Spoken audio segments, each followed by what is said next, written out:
talked to Coach Galvin a lot about the shortstop. Yeah. So I might as well get your take on it too. He's kind of referenced the extra work you guys have put in on maybe improving fielding, that sort of stuff. So just how much have you seen that group of guys kind of commit to wanting to fill that role and improve? Yeah, I mean, I think in terms of their willingness to work and improve, it's been great. I mean, they're all awesome kids, and I've really, of course, we took some time right in the fall, early part of the fall, to figure out what their strengths are and what their weaknesses are, and obviously as you get out and recruit them, you feel like you have a pretty good idea of it. But until you get a chance to work with them every day, and then you see it, you figure it out. So really took some time after the fall to get with some of those guys one-on-one that are maybe new to the program and just kind of go to work with what they needed to do, we felt like. So it's interesting. They're all different. All those guys out there that are working, they're all very different in terms of some of what their strengths and weaknesses are. So it's just about identifying them. But they've done a great job. They've done a great job taking the information, going to work, and really over that 4-week stretch of December, they have to do it on their own. So you kind of give them that blueprint for what they need to work on, and they've come back. But once you all get a chance to meet all those guys, you'll see they're really neat kids, and they're just going to work every single day, and their interactions with each other, right? They're out there competing, and it's one of those jobs that's, doesn't, Zach being out there or Ryder being gone, those situations, they know it's open, and they're competing every day, but going about it in the right way and being good teammates at the same time. So it's been fun to work with all of them, and long time between now and opening day, obviously. How have you seen maybe Barini in particular grow? Because he's been here a couple of years now. Maybe we don't talk about him enough, just as kind of a key guy off the bench, but now could be in that mix. For sure. I mean, Joey is the thing about Joey is he's pretty quiet. He's pretty reserved. So, but you guys have all seen players that have been in the program, and how much that impacts them, just being in the program, knowing coach's expectations, and knowing what to do every single day. And I know Coach Knight just referenced those sophomore pitchers, and I've always said, when you look back at some of the players that have come through the program in our time here, the Connor Norbys of the world, and even like a Jacob Starling last year, right? Just having that year under their belt it's huge. And so Joey's had a couple, and some of those other guys out there, they're going through it for the first time. And I just think, he's come back, especially here over the last few weeks, and just done a really good job of showing up at practice, and kind of taking his game to another level. And really with that position, it just comes down to consistency, right? You look at our guys, Turner Browns and Ryder Giles, Zach Agnos, those guys have run out there, and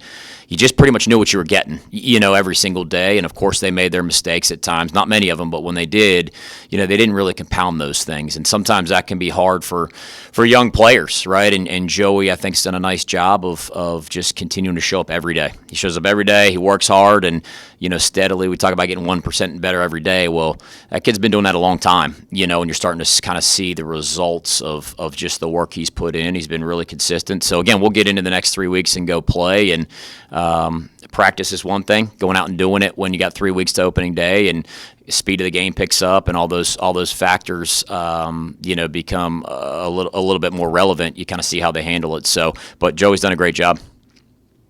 Is there something to be learned or shared from his mindset, Joey's mindset, of just maybe he doesn't start, but he seems to come through in all the opportunities he's given? For sure, yeah. I mean, Coach references it all the time, and I think that it's really, as a coach, it's great because it gives you, right. You're always talking about, hey, stay ready, and I think in our program, maybe a little bit more relevant than some others, the way Coach uses the bench, and really whether it's a late substitution defensively in the outfield or a pinch runner going the game. I mean, you don't have to be in this program real long to realize I better be prepared and I better be ready. So I think, but that said, when Joey goes out there and gets big pinch hits, and you look back already over the course of the career, how many starts he's had, maybe versus how many big impactful at bats, right? So that ratio just kind of, hey, you always have to be ready. And to your point, it shows, hey, when you show up and you work every single day, in some ways, of course, Joey wants to be out there as much as he possibly can, like all of our guys, but you wouldn't necessarily know it. The way he goes about his work, the way he carries himself, he just stays prepared. And as a coach, it's great to see those guys have success because that's going to motivate the other guys. But the reality is that's life, right? He's deserving of success, and that's really, you want them to kind of walk away saying, hey, in all aspects of my life, I put in the work, even though I'm not getting the results. And Coach tells the guys this all the time, may not be tomorrow, but you're going to get an opportunity and you're going to be prepared for that opportunity. More times than not, good things are going to come your way. Coach Cliff talked a little bit about how NIL, transfer portal, makes it maybe even more difficult to cultivate a team first kind of ethic. How does that change the way you lead or do your job, or has it? I think in all reality, it starts with Coach, and Coach does a great job of just laying the foundation and the expectations of the program. And I think our older guys really help with that. Our older guys and this group as a whole, just my personal opinion, I would say the 2017 group, I really, really enjoyed coaching.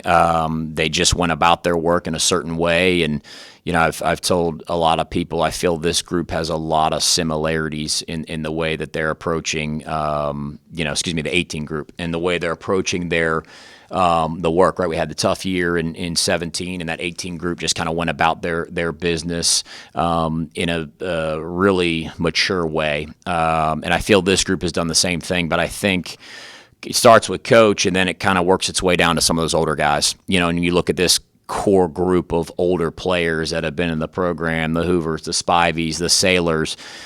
They've just been around the program long enough to understand that when you go about things in the right manner and you treat people with respect and you go about in a selfless way, it's going to filter down to the rest of the team. So although, with the NIL and those guys coming in through the transfer portal, I think it's still at least within our program where those guys come in and they realize pretty quickly this is how it's going to go here, and it's been this way for a long time, and the results have been pretty darn consistent and pretty darn successful. So not going to change, and obviously that comes from Coach, but that's not going to change. So either they're going to conform to how we go about things and how we do things, or it's going to be, you're going to kind of be working uphill a little bit on trying to get out there on the field and get the opportunity to help us. So that's culture, right? That's really what culture is, and I'm sure coaches talked about that a lot. That's why we feel like we've had such consistent success. Coach, you've had other opportunities maybe to be a head coach somewhere else. You've chosen to stay here, and one of the few guys who's been here the whole time with Cliff. Just what has led to that relationship working so good? And, why do you like ECU so much? Why do you love this place, not want to leave it? Yeah, that's has a lot of layers to it. But number one, it's this place. It's everything about what we do, right? When you talk about college baseball and you talk about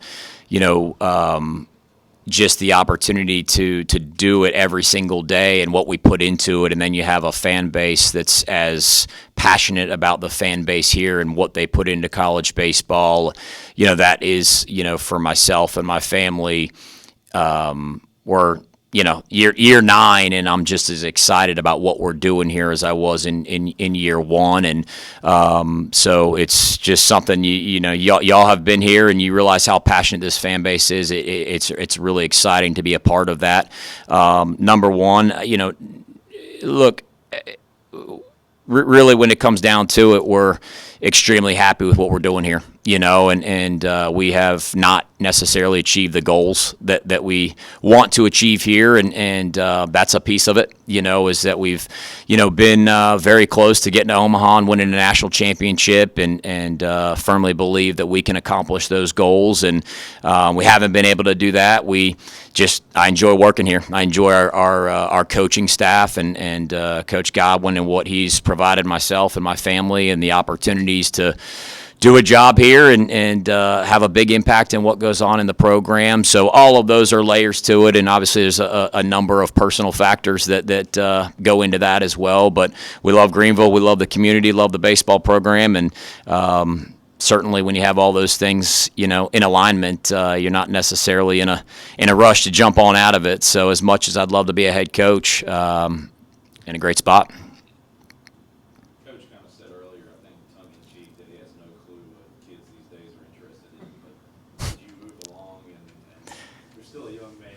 older? Don't feel like it. The pitches or the conversations, has it like changed over the years, or is it still the basic recruiting pitch when you talk to kids now? Yeah, I think it certainly evolves. Well, it evolves in a lot of ways because of the tradition has grown here. What we've been able to achieve, and so anytime you're selling a winning, successful product, I think that is very helpful. Now, the younger that we've had to recruit over time, the less that becomes maybe a factor in terms of what, every family's different. Every player is different. So just being able to identify what it is that they value, what it is that's important to that family, while at the same time staying true to what we are, right? Because at the end of the day, when they show up here on campus and they get here to move into the dorm that summer, you don't want them coming under false pretenses of what they think they're coming to, because then it's not going to work. And I tell every family, every player that, and I think y'all know Coach Godwin well enough to know that he's gonna tell you exactly what we are and what the expectation is going to be once they arrive. And I tell them we're looking for three things: talented players that can help us win championships, players that are committed to their academics and doing as well as they can, and good people. And really have tried to stay pretty true to that, because I tell them if we can get 35 to 40 players in the locker room that have those characteristics with what coaches established and what we've been able to do in terms of just building the foundation and developing them as people when they're here, we're going to have success, and we're not going to have too many issues. Of course, they're 18 to 22-year-olds, so they're going to make mistakes, and but I think when you look at the track record of success, academic success, how the community feels about the group of players that are in this building, we've been pretty successful with that, and just tried not to stray from it. Now, understanding what makes them tick and what they want as well. Of course, when you're recruiting them, you're always trying to hit home with those things and trying to get them to really just truly understand what this place is all about. Going back to Steven's question, I want them to feel what I feel. And if I can, the sooner we can get their families to understand, and getting them here to see game days and all those things are really important, because then they get a chance to kind of see it in person. So we try our best to, bring that to them as much as we can, but at the same time, it's trying to figure out what's important to them and trying to get them over here to see how special this place is.